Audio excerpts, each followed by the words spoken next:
We're here with Nichols football head coach Kevin Loney. The Bison opened the season on Saturday with a 1 o'clock game at Westfield State. Kevin, before we look ahead to that game, let's take a quick look back at last season, your first in Dudley. Well, it was a challenging season, obviously, on the field in terms of the final numbers. I thought our kids played really hard. A lot of our young guys got a lot of quality experience, which I hope is going to help them be better for this season. I thought we had a good group of upperclassmen who were pretty hungry, and our juniors from last year turned into phenomenal seniors for this year already. We've seen dividends in our practices and the way that we've gone through the off season. So I'm pretty excited about Saturday being the first opportunity to kind of see if the new Nichols is ready to go. Kevin, let's touch on how training camp's gone. You had a lot of roster changeover from last year. We've had over 40 freshmen in on camp. How's the adjustment going for everybody? I think it's been really good. We've got one of the things we did differently this year, and is at all of our meals, our players sit together by position, and they also sit with their position coaches. And so that's really helped the position groups unite and become a much closer units, which is in effect helping us be a much closer football team. And that's what you want. At the end of the day, it comes down to chemistry.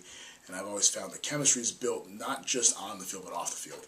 And so it's been a pretty good atmosphere so far. Our guys have been pretty hungry. They've worked really hard.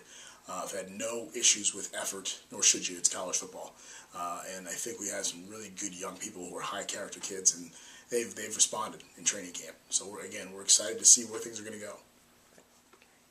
Kevin, looking ahead to Westfield State on Saturday, this is a team, I believe they beat you by 1 point last season. What do you expect out of the game? What do you see Westfield bringing to the table? Well, Westfield is very talented.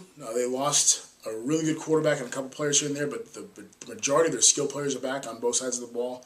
They're healthier than they were last year. They had some kids who didn't play last year that are back. A phenomenal linebacking core. And so they're a pretty physical football team, as they've always been. That's been their MO. And so it's a matter of us playing our best football. If we play our best football and we're on defense, if we fit our gaps properly, if on offense we execute properly, it should be a fun day. We had a lot of good opportunities last year, and like you say, you came up 1 point short, and we watched the film this year and you saw all the mistakes that we made. Young mistakes, mental errors, so on and so forth. If you can overcome those, and if you can not make those mistakes this year, who knows what's going to happen. Our big focus for this year is really playing our best football and being as consistent as possible. And if we do that, things kind of take care of themselves on the field. So that's our hope. Thank you, Kevin. Fans can tune in to NicholsAthletics.com for scores and results from this weekend's game. Thanks, Kevin.